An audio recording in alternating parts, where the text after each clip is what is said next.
Bonjour à tous. Aujourd'hui, je vais vous présenter un couteau qui a été fabriqué par Serge Brunat, un coutelier qu'on peut qualifier de hobbyiste puisqu'à la base il était plombier et dans son temps libre il faisait des couteaux. Sauf qu'il a vraiment atteint aujourd'hui, je pense, un niveau de coutelier dans le sens où il fait des pièces très bien finies, très abouties, techniquement assez poussées. Voilà. Donc ça, c'est un couteau qui date d'il y a pas mal d'années maintenant.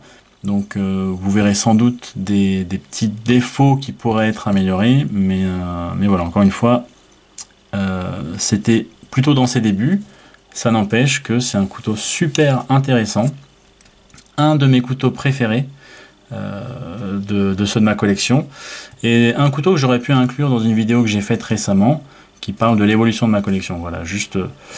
on va dire entre le Laurent Gaillard que je vous avais présenté le 3e et le Ken Stegerwald le 4e, j'aurais pu mettre celui-là, qui était un petit peu mon entrée en matière dans les designs un peu plus osés, on va dire.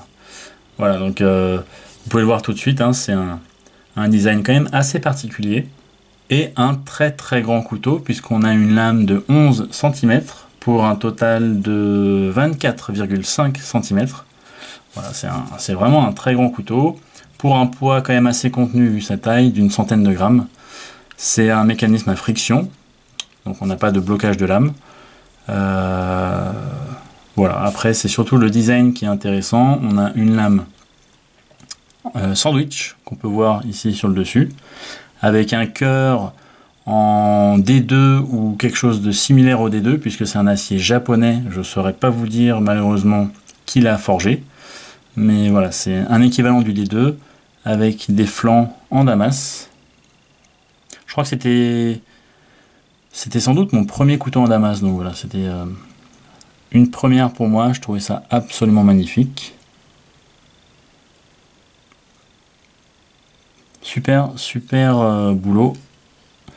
Alors la révélation s'est un peu estompée avec le temps, puisqu'à l'époque, voilà, il connaissait pas toutes les techniques de révélation qu'il connaît aujourd'hui.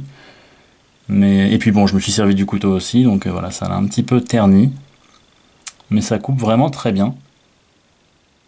On a un polymiroir au niveau du tranchant. Le manche est en corne de bélier, avec une entretoise en ébène et des platines en titane. Voilà, j'aime beaucoup le mélange de la corne de bélier avec la lame sandwich damas, comme ça. Ça garde un effet un petit peu japonais, je dirais, même si au niveau du design, ça n'a rien de japonais, mais voilà, on ressent quand même un petit esprit japonais. Et puis le design général que je trouve vraiment super. Ces petits décrochés au niveau de la lame, là, ces petites pointes, qui donnent une sensation de vague, et qui permet aussi d'avoir une certaine préhension, le couteau fermé, pour ouvrir la lame. Voilà, c'est un couteau qu'on peut utiliser sans problème pour manger, hein. Il y a une assez bonne résistance au niveau de la mécanique. Donc une fois que le couteau est ouvert et qu'on s'en sert comme ça, il ne va pas se refermer tout seul. Après, clairement, je m'en servirai pas pour autre chose que manger. Donc voilà, petite vidéo très rapide pour vous montrer ça.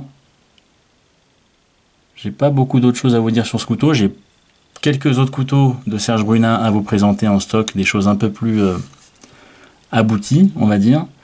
Mais celui-là, ça reste de loin mon préféré, puisqu'il a une valeur aussi sentimentale très forte.